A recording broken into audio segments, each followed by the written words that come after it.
Al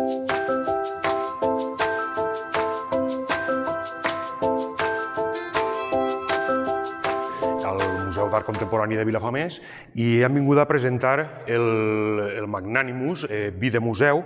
És una edició limitada de 1.500 botelles, que veureu la botella va vestida en l'etiqueta, en la representació de dues obres pictòriques del museu.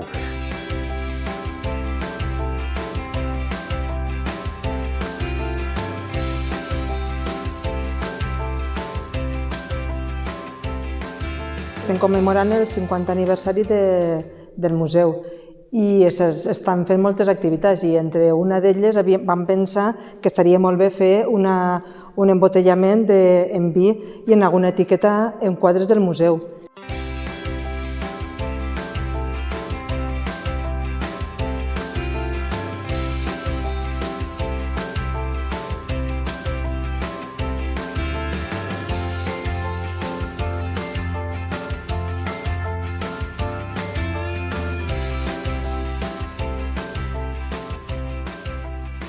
Esta tirada de vi de museu, que sigui una edició limitada, significa molt per a la nostra bodega, perquè imagineu-vos que el Museu d'Art Contemporani de Vilafamés és dels més importants d'Espanya i dels primers que se va fundar a Espanya. Entonces, que pensen en nosaltres, per a nosaltres és un gran orgull. La veritat que estem molt, molt contents. Al final el resultat ha sigut molt bonic.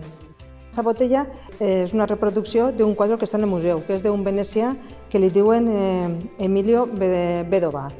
I vam agarrar els colors que foren en blanc, i roig i negre, i la veritat que queda molt xulo, una abstracció, i se titula Tintes.